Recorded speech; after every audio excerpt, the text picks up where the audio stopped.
Hey guys, Natalie Willis here from the Baby Sleep Trainer. Welcome back to my channel. Today we're going to talk about the #1 tool you can use to keep yourself consistent and track your progress over your child's sleep training journey. Let's get to it.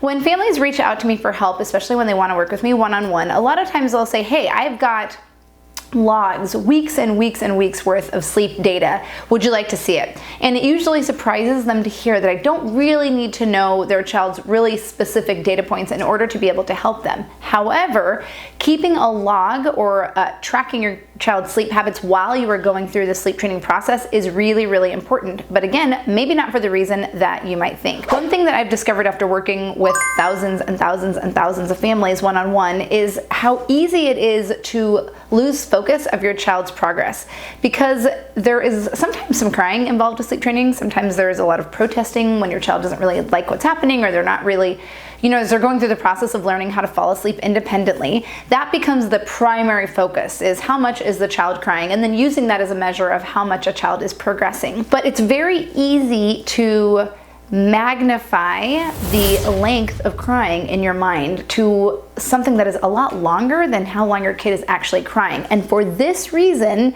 I like families to use a sleep tracker. Now, I don't actually even focus that much on overnight sleep, because a good sleep training program usually results in pretty excellent sleep overnight coming through pretty quickly. It's naps where I really want parents to focus, and specifically how much they're crying. So in the nap tracker that I'm going to include as a freebie, you should be tracking when your child goes into their crib, how long it takes them to fall asleep, so how many minutes are they crying, how long are they asleep, and then if you're giving them an opportunity to fall back to sleep, let's say that you feel like their nap is too short and you want to see like, okay, I'm going to wait 5 or 10 or 15 minutes to see if they'll go back to sleep, a little spot in the tracker for how long it actually takes them to fall back to sleep, or if they do fall asleep. And the reason I want these specific things tracked when a family is sleep training is because a lot of the times families will come to me and say it's not working, or I just feel like naps aren't coming together. Naps are a lot tougher than overnight sleep, but in lots of my videos I talk about why nap training simultaneously at the same time as nighttime is so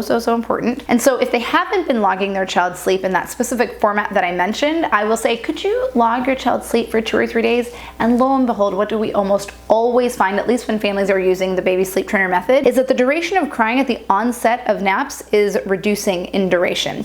Nap lengths aren't always lengthening, especially for babies who are under the age of 7 months, since younger babies typically exclusively short nap. Sometimes you'll get lucky and have a baby that occasionally naps longer, or maybe even consistently naps longer. So even if it feels like your child isn't progressing, it's very, very important to have this data in front of you, because then you're going to see over time they are actually falling asleep more quickly. It also becomes a lot easier to see patterns. Do they have one nap that tends to be longer, one nap that tends to be harder? That can also give you cues as to maybe a schedule change that your child needs. Sometimes when there's a lot of crying at the onset of a nap, that means they need to go down a little bit later for the nap. So we can get really in the weeds about this. But if you're sleep training right now, 1, make sure that you're doing naps and night at the same time, and 2, make sure that you're tracking your child's sleep, especially when it comes to nap training. If you like what you're hearing, this is resonating with you, of course you can subscribe to my channel, but right next to the subscribe button is a little bell, and that bell will let you know anytime I put out new content. So